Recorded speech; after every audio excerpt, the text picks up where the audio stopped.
The last time HAWICK played a local derby at Mansfield Park, Gala shocked them by going ahead 21-0. So when Jedforest came calling, they weren't going to take them for granted. They were led out by Bruce McNeil today, but it was Jed who drew first blood. From an attacking scrum, Darren Gillespie broke away, shook off the attentions of Rory McPherson and gave the scoring pass to Paul Pringle.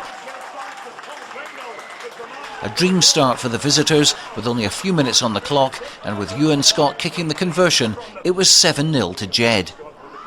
And it wasn't long before Jed doubled their lead. Rory McPherson fed out to Craig Nish, who bulldozed his way into the Jed half. But when McPherson tried to pass to Danny Landels, Gillespie knocked the ball out of his hands. Ewan Scott quickly passed to Gary Hill, who had Gregor Young on his shoulder, and no one was going to catch him as he charged towards the line for another try. And all of a sudden, the HAWICK supporters were beginning to get a sense of déjà vu. Scott kept the conversion low but accurate, and Jed were 14 points up. The Greens are more than capable of scoring tries, of course, and it wasn't too long before they had a real chance to get on the scoreboard. They took play right up to the Jed line, and some quick hands through the backs gave them the opportunity to drive over. Lee Armstrong crashed through the defence, but Lewis Young and Gary Hill combined to prevent him from getting the ball down. Back came Jedforest, and before the break they scored their third try.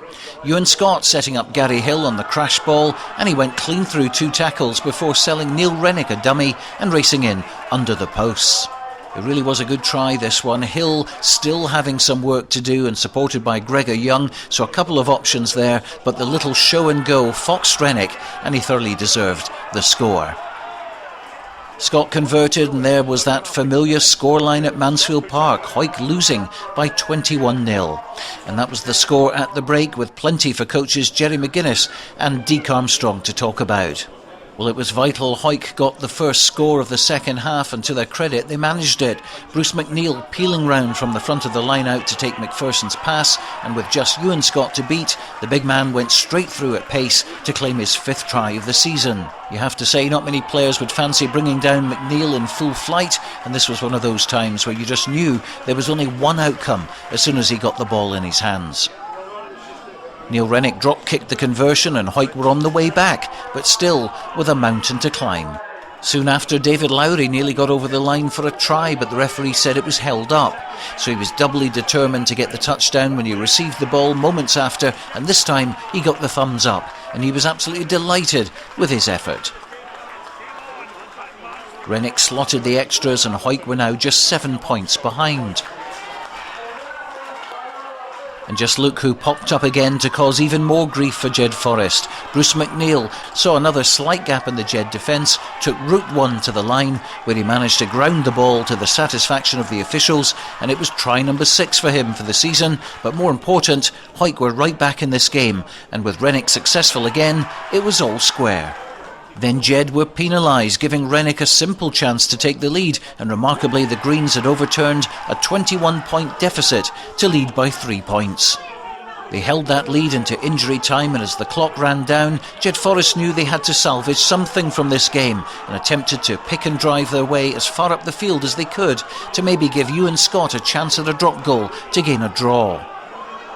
The clock read 6 minutes of injury time played, and it looked like HAWICK had turned the ball over, but referee Marcus Caton said they did it illegally, and despite protests, he awarded a penalty to Jedforest, handing the last kick of the match to Ewan Scott to try and snatch a draw. The teenager hit the ball perfectly, it sailed between the posts to make it HAWICK 24, Jedforest 24, and on reflection, a fair result for what was a cracking border derby. Jed, to their credit, played really well, came out all guns blazing. They've done really well, put us under the cosh, scored the 3 tries, and it was hard to keep up with the tempo with them. Second half, we knew we were up against it. We just into the changing room, got a rollicking for Jerry, DK and that, and we kind of came out knowing that if we didn't score first, we would probably be the second team of the day.